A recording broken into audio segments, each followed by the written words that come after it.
Hai, apa kabar semua saudara? Selamat datang dalam YouTube channel Gini Semua Juta Kamanda Zevanya. Dalam segmen kerinduan, kami rindu agar kiranya renungan hari ini boleh memberkati saudara. Shalom bagi saudara, damai sejahtera Allah yang melampaui akal pikiran manusia melimpah-limpah dalam setiap kehidupan kita. Mari sama-sama kita mau tundukkan kepala, kita mau bersatu di dalam. Bapak yang baik, Bapak yang kami kenal di dalam nama Tuhan Yesus, kami mempersiapkan hati kami untuk diberkati oleh firman Tuhan. Berbicaralah melalui hamba-Mu, sebab hamba-Mu siap dipakai untuk menjadi berkat. Allah Roh Kudus, dimanapun umat yang berada, kiranya mereka boleh diberkati dengan firman. Dalam nama Tuhan Yesus, amin. Menjadi penyembah yang benar.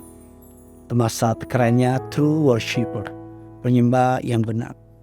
Satu hal yang perlu kita mengerti dan kita pahami, bahwa kita sebagai umat Allah, sebagai anak-anaknya, kita bukan hanya ditebus oleh darah Yesus, bukan hanya dipanggil untuk diselamatkan ataupun diberkati, bukan hanya dipanggil untuk menerima anugerah atau kehidupan kekal, tapi lebih dari itu, Tuhan menyelamatkan kita agar Dia dapat memiliki hubungan intim dengan kita, agar Dia dapat memiliki hubungan yang dekat kepada kita. Dia rindu kita umat kepunyaannya, anak-anaknya memiliki fellowship atau memiliki kedekatan, memiliki keintiman. Tuhan rindu disembah oleh setiap kita. Menyembah artinya mengakui bahwa Allah lebih besar dari apapun. Ia berkuasa atas hidup kita, dan kita berjanji Dialah satu-satunya yang akan kita puji, yang akan kita agungkan atau kita tinggikan. Dalam penyembahan biasanya menggunakan kata atau kalimat, sebuah sikap yang kita kenal dengan bersujud. Sujud, sebuah tindakan menyatakan keagungan serta kemahakuasaan Allah. Sujud menyembah pada Perjanjian Lama betul-betul dilakukan dalam posisi tersungkur, tengkurap, bahkan berlutut, kepala sampai menyentuh tanah. Di Perjanjian Baru sudah ada beberapa perubahan. Gak harus lagi wujud, meski biasa saja, tapi esensinya tetap gak berubah. Walaupun secara fisik Perjanjian Baru tidak meminta kita untuk bersujud dan berlutut seperti bagaimana, tapi esensinya adalah memusatkan, mengarahkan seluruh hidup kita hanya kepada Tuhan. Dalam bahasa Ibrani, kata menyembah adalah kata shakha, yang berarti, atau Yunani yang mulai kata proskuneo, yang berarti seperti seekor anjing mencium tangannya. Seekor anjing yang melihat tuannya menggoyang-goyangkan buntutnya dan langsung segera nempel sama Tuhan. Bukan berarti Tuhan menyamakan kita dengan hewan atau binatang, no. Tapi tindakan anjing tersebut yang bertemu tuannya, yang ketika ketemu tuannya mainannya ditinggal langsung lari, itu berarti menunjukkan sebuah sikap mengasihi, sebuah sikap memelihara, memberi makan, melindungi. Jadi pemilik dari anjing tersebut akan memberi makan, melindungi. Maka hewan tersebut atau anjing tersebut menghormati Tuhan. Kan anjing itu kan dipelihara sama tuannya, diberi makan, dikasih makan, dimandiin, dikasih minum, dijaga. Maka ketika tuannya datang, hewan tersebut menunjukkan rasa hormatnya. Oleh karena itu, hewan tersebut merindukan kehadiran dari tuannya. Sehingga ketika tuannya datang, maka hewan tersebut langsung mendekat kepada tuannya. Mengenai proskuneo, penyembahan kita kepada Tuhan dilakukan juga karena kita memiliki sebuah penghormatan. Kita merendahkan diri di hadapannya dengan sikap hati yang benar, motivasi yang tulus, dengan menunjukkan rasa terima kasih yang dalam. Maka Tuhan menyukai orang-orang yang menyembah dengan iman seperti demikian. Maka penyembahannya akan selaras. Maka dalam kehidupan kita akan melihat segala berkat-berkat yang luar biasa. Di Alkitab banyak sekali Alkitab memberikan contoh mengenai sikap penyembahan. Yang dia cari bukan bentuk penyembahan. Ada banyak orang sibuk dengan gimana cara nyembahnya, lagunya bagaimana, rundownnya bagaimana, lightingnya gitu. Bukan itu gak penting, itu penting. Tapi lebih dari segalanya, yang terpenting, yang terutama adalah bukan metode penyembahan, bukan tempat penyembahan, tetapi adalah sebuah hati yang rindu, yang haus, yang dalam ingin mengenal Tuhan. Kita lihat sebuah firman Tuhan dalam Matius 9 ayat 20 dan 22. Matius 9 ayat 20 dan 22.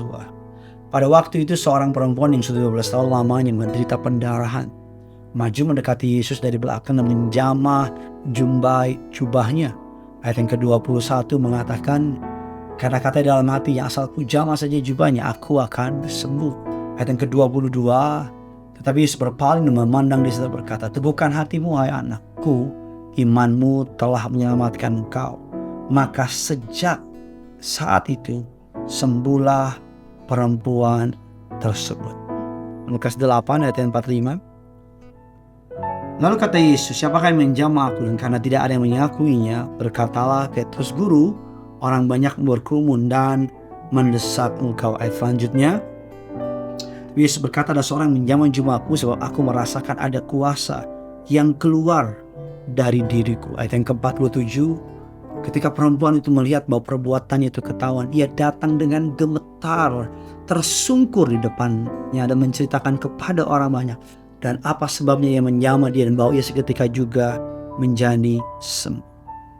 Sepintas kita melihat bahwa penyembahan hanya sikap atau posisi itu, atau di gereja atau di dalam tempat beribadah.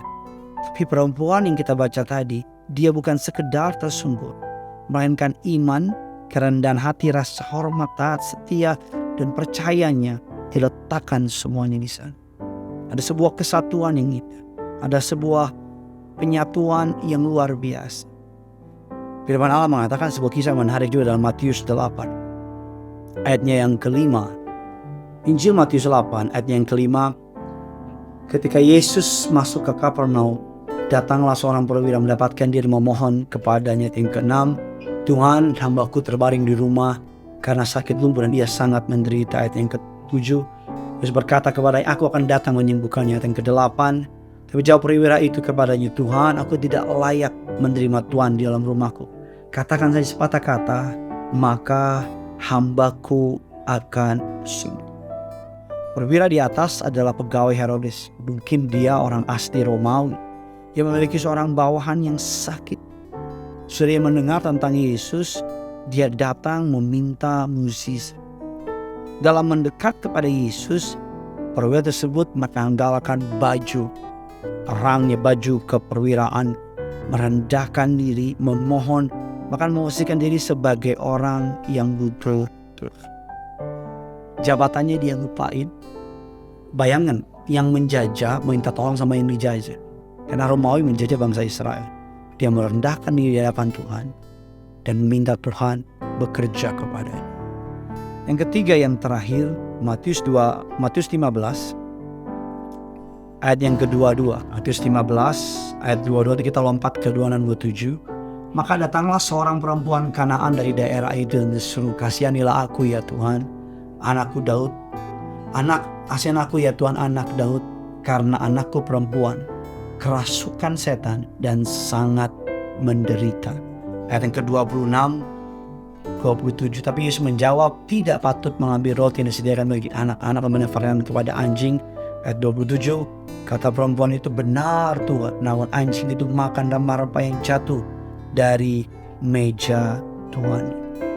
Perempuan ini bukan orang Yahudi atau orang Israel, tetapi dia memohon dengan sangat supaya Tuhan menyembuhkan anak perempuan yang satu-satunya sedang sangat menderita karena dirasuk dalam kendali setan. Dan dia memberanikan diri datang kepada Tuhan, merendahkan hatinya. Respon dari perempuan tersebut ketika Tuhan bilang gak layak mengambil makanan yang untuk anak-anak dan berikan kepada anjing.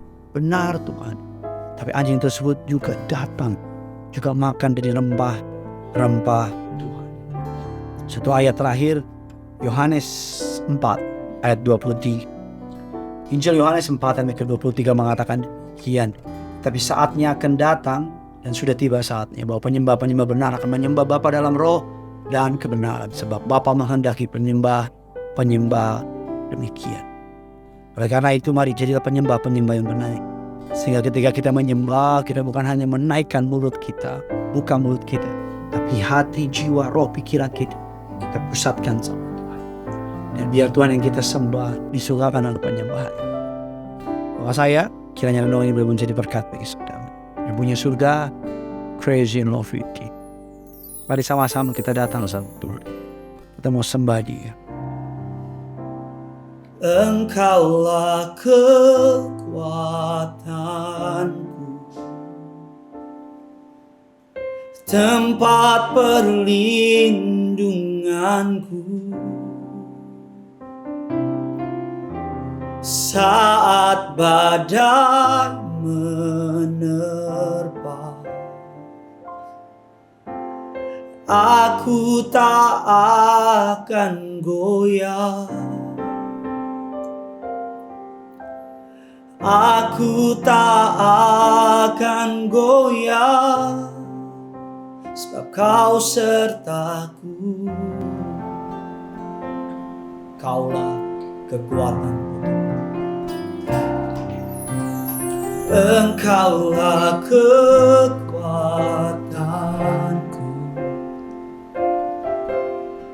tempat perlindunganku.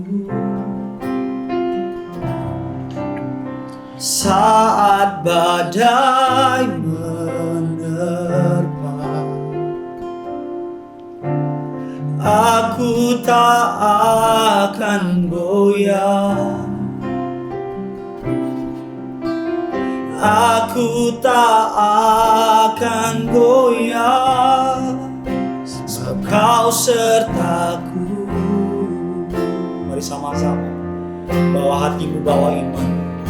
Sejauh langit dari bumi, begitu besarnya kasih-Mu.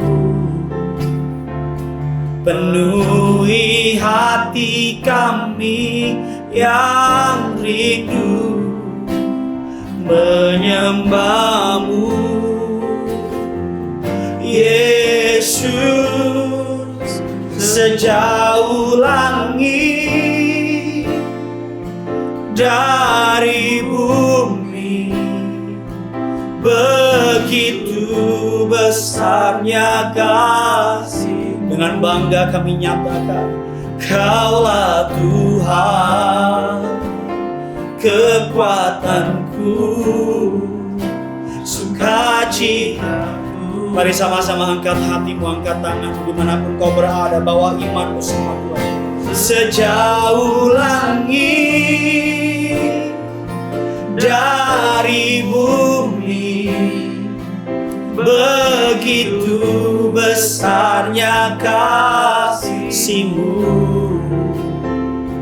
Penuhi hati kami yang rindu menyembah-Mu, Yesus. Sejauh langit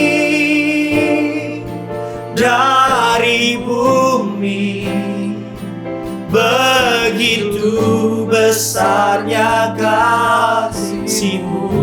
Kaulah Tuhan, Kaulah Tuhan, kekuatanku, sukacitaku. Mari lebih lagi, apapun keadaan badai kehidupan saudara, angkat hatimu, bawa imanmu. Sejauh langit, sejauh langit dari bumi, begitu besarnya kasih-Mu. Penuhi hati kami yang rindu menyembah-Mu, oh Yesus Tuhan. Yesus. Sejauh langit dari bumi, begitu besarnya kasih-Mu. Kaulah Tuhan, Kaulah Tuhan, kekuatanku, sukacitaku, sukacitaku. Kaulah Tuhan, kekuatanku, Kaulah Tuhan, kekuatanku, sukacita. Kaulah Tuhan, kekuatanku, Kaulah Tuhan, kekuatanku, sukacitaku.